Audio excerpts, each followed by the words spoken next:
নমস্কাৰ বন্ধু বান্ধৱীসকল, কেনে আছে আপোনালোক? আজি লৈ আহিছোঁ নতুন জব আপডেট। সেইটো হৈছে পঞ্চায়ত আৰু গ্ৰাম উন্নয়ন বিভাগৰ তৰফৰ পৰা। গতিকে 1508টা পদ মুকলি হৈছে।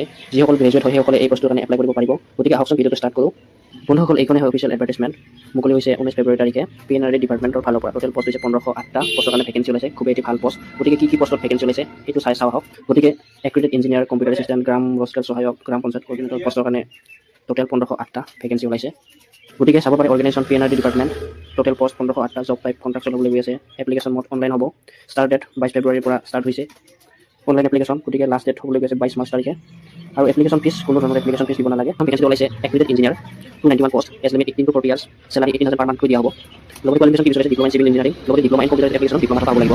মিনিমাম পষ্ট ওলাইছে গ্ৰাম ৰস্কেল সহায়ক, পোষ্ট হৈছে 464, age limit 18 to 40 years, salary 15,000 per month দিয়া হ'ব। লগতে গ্ৰেজুৱেশ্যন বিচৰা হৈছে আৰু diploma in computer application diploma থকা হ'ব লাগিব। 3 নম্বৰ পষ্ট ওলাইছে computer assistant 291 post, 18 to 40 years, salary 15,000 per month, graduation বিচৰা হৈছে কম্পিউটাৰ ডিপ্ল'মা লাগিব কম্পিউটাৰত।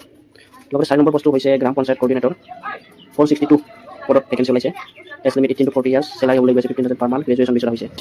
ইলিজিবিলিটি ক্ৰাইটেৰিয়া: ইণ্ডিয়ান চিটিজেন হ'ব লাগিব, এজ টু 18 পৰা 40 বছৰ হ'ব লাগিব। লগতে good knowledge of Hindi, English, আছামিছত নলেজ থাকিব লাগিব। Application fees 0। চিলেকশ্যন প্ৰচেছটো হ'বলৈ গৈছে ৰিটেন টেষ্ট। গতিকে বন্ধুসকল, দেৰি নকৰি এতিয়াই অনলাইন ষ্টাৰ্ট কৰক। Last date 22 March. এইখিনি আছিল ভিডিঅ'টোত। যদি ভাল লাগিছে চেনেলটো ছাবস্ক্ৰাইব কৰিবলৈ নাপাহৰিব। আজিলৈ ইমানেই। ধন্যবাদ।